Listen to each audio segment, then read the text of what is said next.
제18장. 그 후에 바울이 아덴을 떠나 고린도에 이르러 아굴라라 하는 본도에서 난 유대인 한 사람을 만나니, 글라우디오가 모든 유대인을 명하여 로마에서 떠나라 한고로 그가 그 안에 브리스길라와 함께 이달리아로부터 새로 온지라 바울이 그들에게 감해 생업이 같으므로 함께 살며 일을 하니 그 생업은 천막을 만드는 것이더라. 안식일마다 바울이 회당에서 강론하고 유대인과 헬라인을 권면하니라.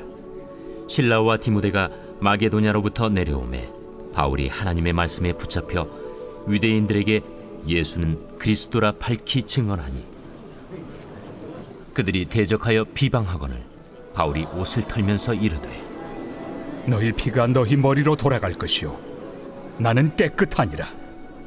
이후에는 이방인에게로 가리라 하고 거기서 옮겨 하나님을 경외하는 디도 유스도라 하는 사람의 집에 들어가니, 그 집은 회당 옆이라. 또 회당장 그리스보가 온 집안과 더불어 주를 믿으며 수많은 고린도 사람도 듣고 믿어 세례를 받더라. 밤에 주께서 환상 가운데 바울에게 말씀하시되, 두려워하지 말며 침묵하지 말고 말하라.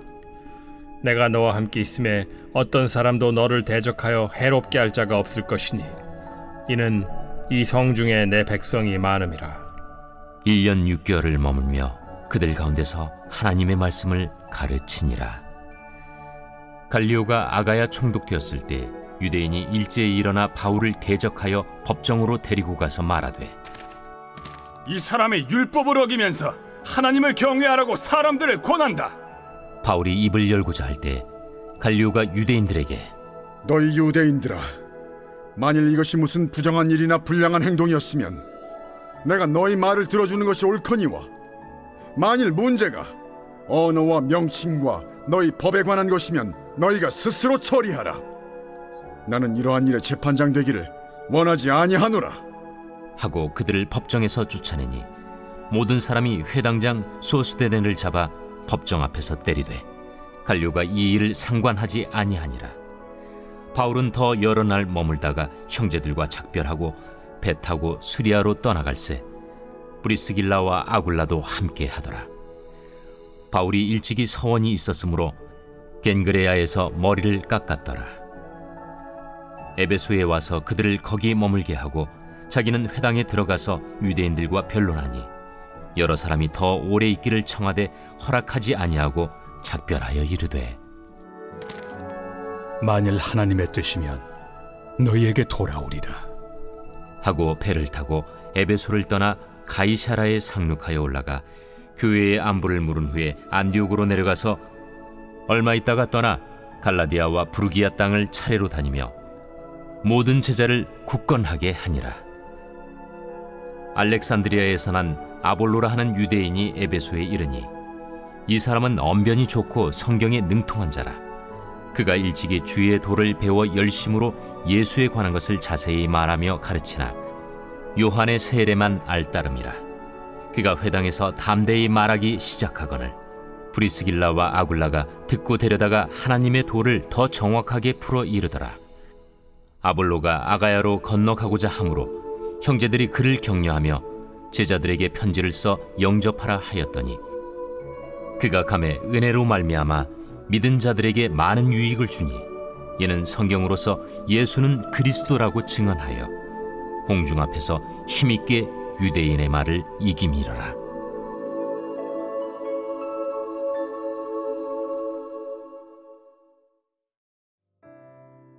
바울은 지금 막 아테네에서 복음을 전하다 고린도에 왔습니다. 이때의 심정을 고린도전서 2장 3절에 이렇게 표현합니다. 내가 너희 가운데 거할 때에 약하고 두려워하고 심히 떨었노라.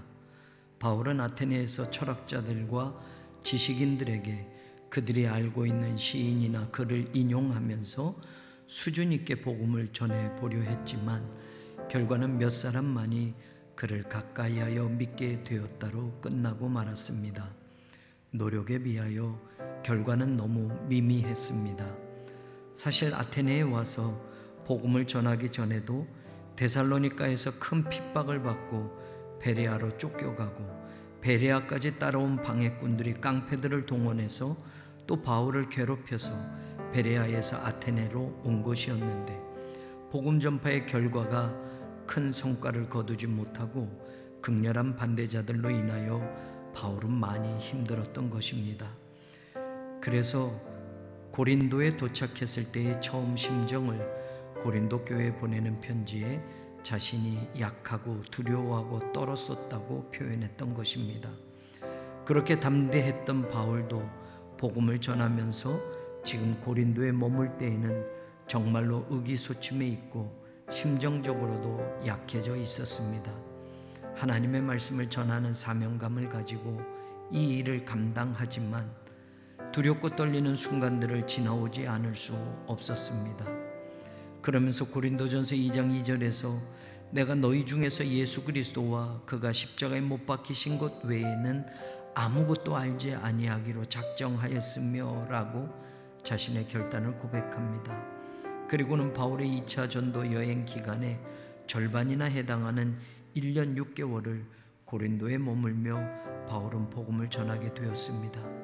처음 고린도에 왔을 때는 두려웠고 떨렸고 너무나도 약했었다고 하는 바울이 어떻게 고린도에 1년 6개월 장시간 머물면서 말씀을 가르치는 일을 할 수 있었을까 궁금하지 않을 수 없습니다. 세 가지 중요한 이유가 있었습니다. 첫 번째 18장 5절에 보면 바울이 하나님의 말씀에 붙잡혀라고 중요한 말씀이 나옵니다. 붙잡혀라는 단어는 열중하다, 몰두하다는 뜻입니다. 바울이 말씀에만 열중하면서 복음을 전할 수 있게 되었다는 말입니다. 그 일을 할 수 있는 것은 실라와 디모데가 마케도냐로부터 내려옴에 가능했습니다. 동역자가 있었기 때문입니다. 돕는 사람이 생겼기 때문입니다. 1차적으로는 실라와 디모데의 조력이고 2차적으로는 마케도냐에서 올 때 빌립보 교회에서 바울을 지원하고 도왔던 헌금과 마음들이 전해졌기 때문입니다. 혼자가 아닐 때 우리는 힘이 납니다. 혼자서 여러 가지 일을 하다 돕는 사람이 생겨서 이제는 말씀에만 몰두하고 열중할 수 있게 된 바울은 오랫동안 그리고 힘을 내서 고린도 사역을 이루어갈 수 있었습니다. 두 번째 18장 2절에 아굴라라 하는 본도에서 난 유대인 한 사람을 만나니 브리스길라와 아굴라 부부를 만났기 때문입니다. 처음에 그들의 만남은 생업이 같아서였습니다. 그래서 함께 일을 하기 위해서 동업자로 만났는데 이 만남은 동역자로의 만남으로 바뀌어집니다. 로마서 16장 23절에 보면 바울이 이 브리스길라와 아굴라 부부를 그들은 나의 동역자라고 말합니다. 뿐만 아니라 그들은 나를 위해서 목숨을 내놓게도 할 수 있는 사람들이었다고 칭찬합니다. 동업자로 만났지만 브리스길라와 아굴라 부부는 바울을 곁에서 헌신적으로 도와주었던 동역자가 되었기에 바울이 고린도 사역을 충성되게 감당할 수 있었던 것입니다. 사도행전 18장 뒷부분에 보면 바울이 수리아로 떠나갈 때 고린도에서 모든 걸 정리하고 브리스길라와 아굴라도 바울과 함께 사역하기 위해 떠납니다. 바울이 용기를 잃어버리고 힘이 없고 낙심하고 절망하고 두렵고 떨고 있었을 때 하나님은 고린도에서 새로운 바울의 동역자를 만나게 하셔서 용기를 주시고 새 힘을 공급받게 해주셨습니다. 하나님은 하나님의 일을 하는 사람들에게 절대 혼자가 아니라는 것을 확인시켜 주실 때가 있습니다. 지쳐 있을 때, 용기를 잃어버렸을 때, 절망이 엄습하고 두려움이 몰려올 때 하나님은 다시 그를 도울 사람을 보내주시고 곁에서 위로하고 힘이 될 사람을 동역자로 세워주십니다.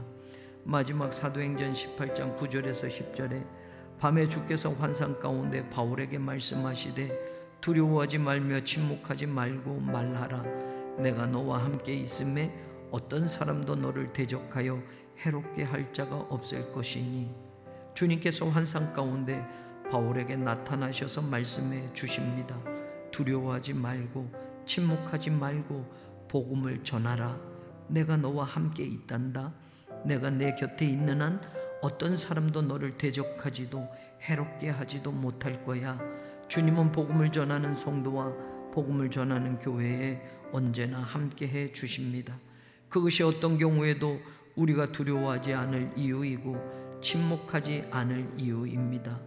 로마서 8장의 바울은 우리를 사랑하시는 이로 말미암아 우리가 넉넉히 이길 수 있다고 선포합니다. 우리를 사랑하시는 주님이 우리와 함께 계시기 때문에 어떤 인생길을 가도 어떤 환경 속에서도 넉넉히 이길 수 있다는 것을 우리가 믿을 수 있기를 바랍니다. 이 구절의 마지막 말씀이 더 의미 있게 다가옵니다. 이는 이 성중에 내 백성이 많음이라. 바울 당시 고린도에는 약 50만의 인구가 살고 있었습니다. 그 중에 3분의 2는 노예들이었습니다. 노예들은 당시에 사람으로 대접받지 못하는 생활을 했습니다. 짐을 나르는 나귀와 똑같은 취급을 받았는데 단지 말을 할 줄 안다는 것 하나만 노예는 다를 뿐이었습니다. 하나님은 바울이 복음을 전하고 예수 그리스도를 믿음으로 구원받고 하나님의 자녀가 되는 구원의 길을 고린도에서 선포하여 고린도에 사는 이방 백성들이 하나님의 백성이 되고 또한 어렵고 힘들게 노예 생활하던 사람들 가운데에서도 더 많은 사람들이 예수님을 영접하여 하나님의 백성이 되기를 바라셨습니다.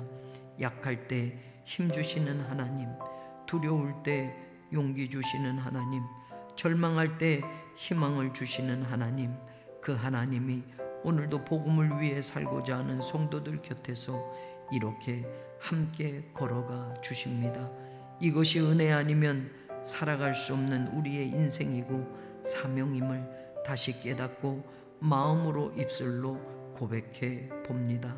하나님, 모든 것이 은혜, 한없는 은혜입니다.